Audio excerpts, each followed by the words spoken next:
Hola, otra semana más junto a ustedes para analizar otro artículo de Harvard Business Review, edición latinoamericana. Esta semana elegimos un artículo que ya hemos visto juntos, que es Capital versus Talento. Es un artículo donde los autores lo que hacen es evidenciar fuertemente la problemática y el debate que hay en Estados Unidos, que ya había antes de la crisis, pero que obviamente se pronunció muy fuerte a partir de la crisis, y es si los altos ejecutivos o los ejecutivos deben tener ese nivel de compensación que tienen y que produce una erosión desde un punto de vista de las utilidades de la compañía, de forma que ellos cobran aunque, los ejecutivos cobran aunque haya pérdidas o no haya pérdidas. Por supuesto que ante esto hay una fuerte crítica, y no solo de los accionistas, también de los colaboradores y empleados. Pero en la realidad, por el otro lado, no vamos a poder convocar talento si no tiene a ese valor agregado que ellos aportan una retribución desde su punto de vista justa, que es decir, más allá de lo que le pueda parecer al otro dentro del dimensionamiento de las 7 bases que tienen que ver con la magnitud del negocio también que están manejando. Para hablar de estos temas y de la función de recursos humanos en este debate y en este tire y afloje, es que hemos convocado a Paulo Busaca, que es el Senior HR Executive de Siemens IT Solutions and Services, que es el para todo ¿para todo Latinoamérica? Sí, para todo Latinoamérica, o sea que mi énfasis vino bien, vino muy era así, para todo Latinoamérica, y que por supuesto está relacionado con la necesidad de no solo seleccionar talentos cuando el negocio lo necesita, sino retenerlos o también dejarlos ir cuando el negocio así lo amerita. ¿Cuál es la función hoy, Paulo, de recursos humanos en este contexto? Muy bien, muy interesante, y de nuevo muchas gracias por invitarme a compartir otro artículo de Harvard Business Review. Hay una suerte de paradigma que creo que es importante que empecemos a trabajar, a pensar y a discutir, y tiene que ver con por qué continuamos y cómo continuamos buscando, gestionando y reteniendo de alguna manera, yo prefiero decir fidelizando, a los talentos que tienen este nuevo contexto, esta situación que se plantea post-crisis, post la última crisis, con herramientas tradicionales. Por ejemplo, la tradicional gestión del talento, la tradicional gestión de la carrera, la tradicional confección o diseño de planes. Leía hace 1 o 2 semanas un artículo referido al talento, donde invitaba a los empresarios a hacerse ciertas preguntas. Una de ellas era, por ejemplo, ¿qué planes tiene usted para sus talentos? Me parece una pregunta interesante, pero creo que tal vez podríamos ayornarla, podríamos hacerle un update y decir, ¿cuál es el plan conjunto que tienen los talentos y los empresarios y cada una de las áreas de la compañía para el futuro y para la carrera de esas personas? ¿Por qué? Porque por un lado están los objetivos de las compañías, que los departamentos de recursos humanos tenemos ciertas obligaciones de gestionar y de apalancar, pero a su vez tenemos que entender si esos objetivos tienen algún match y están de alguna manera y cómo vinculados con los objetivos personales. Si hay una alineación, caso contrario va a haber un conflicto. Sí, ahora la alineación para mí sigue estando todavía en un planteo un poco anterior. ¿Oh, sí? Creo que lo que deberíamos hacer es invitar a estos talentos a diseñar sus propios planes en conjunto. Las compañías deberemos generar oportunidades que estén a la altura de ellos, y ellos deberán entender y ayudarnos a planear su desarrollo. Porque otro de los paradigmas que te comentaba, creo que podemos ir modificando, es la identificación de los talentos y, por otra parte, entender qué acciones, qué herramientas, qué características atraen a los talentos? ¿Se los preguntamos alguna vez?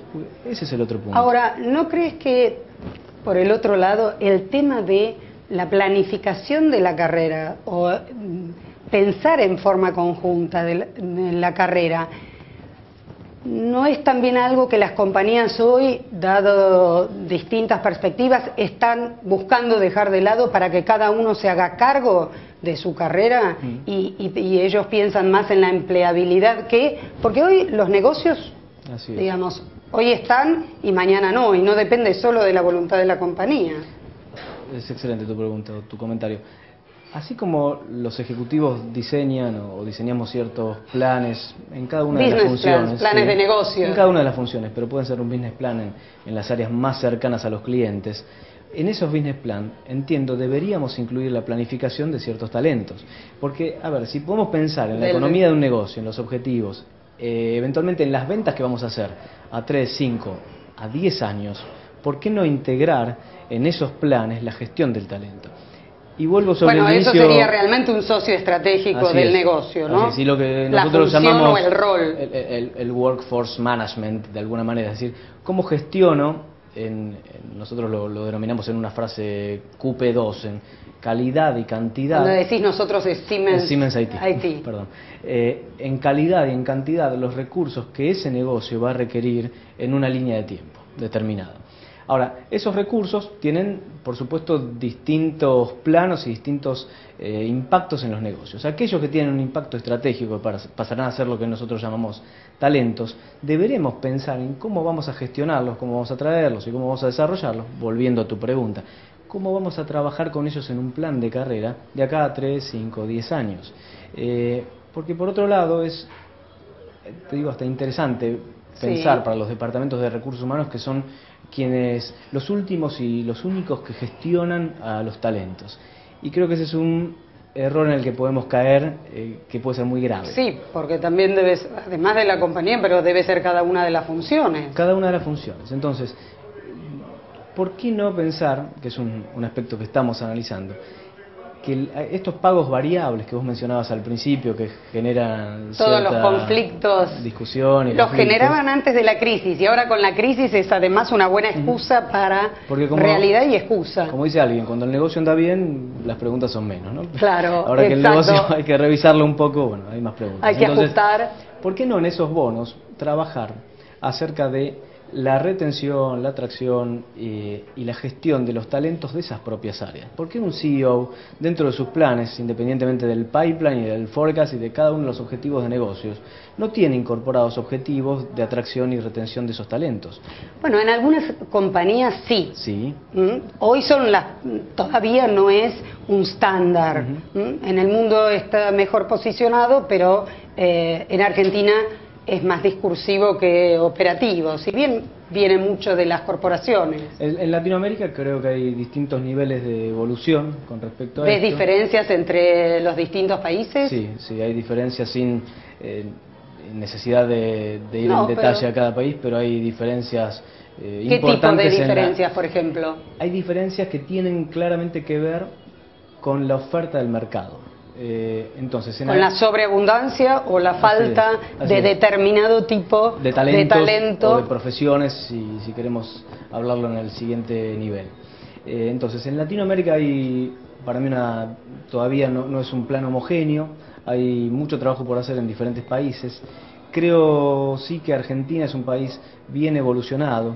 Esto no es casual, entiendo que tiene que ver con unos cuántos años de recibir inversiones que hemos tenido, de recibir inversiones de empresas multinacionales que nos han ayudado a entender, a conocer y también nos han casi fomentado o obligado a estudiar y a actualizarnos. Argentina tiene además una tendencia hacia valga la redundancia, las tendencias de management y a incorporarlas. Hay veces de una forma más liviana y hay veces más profunda, pero con los años profundiza la herramienta. Y con relación a lo que mencionabas antes, las empresas internacionales tienen dentro de sus objetivos de negocios estas variables, pero entiendo que todavía tenemos espacio para poder identificarlas más puntualmente. ¿A qué me Ok. refiero? Un objetivo de ventas podrá ser incrementarlas. Un objetivo muy distinto es incrementarlas en tanto por ciento, en tal línea de tiempo. Lo mismo pasa con los talentos. Sí, cuando nosotros trabajamos en estrategia con las clientes, y me haces acordar a uno hace poco sobre Haití, justamente, resulta que el business plan decía incrementar, incrementar. Yo digo, si no se le pone un indicador, ¿cómo sabemos si se cumplió o no lo que querían? Pues puede incrementar el 0,5% o el 12%, digamos, dependiendo de cuál es el objetivo, se habrá cumplido, superado. O... Así es. ¿Quién, cuándo, cómo? ¿No? Y esto también se puede aplicar a los talentos. ¿Por qué nosotros estamos tan entusiasmados y tan preocupados por intentar gestionar esto? Porque los negocios propios de Haití son negocios de integración de servicios, de tecnología, pero en definitiva el core del negocio y del servicio está planteado en las personas. Obvio. El gerenciamiento de personas que son quienes van a generar el valor agregado, además. Así es. El resultado con ese know-how. Con esto no digo que otras industrias no tengan la misma preocupación, seguro que sí. Ahora, para nosotros atraviesa claramente el negocio y por ende nos hace más o menos competitivos a la hora de darle los resultados al accionista. Paulo, te voy a hacer la pregunta sobre los indicadores que se usan para medir el desempeño de la función de recursos humanos como partner y cómo medirías este desarrollo de los talentos, pero en Más Misión Posible en el bloque que viene.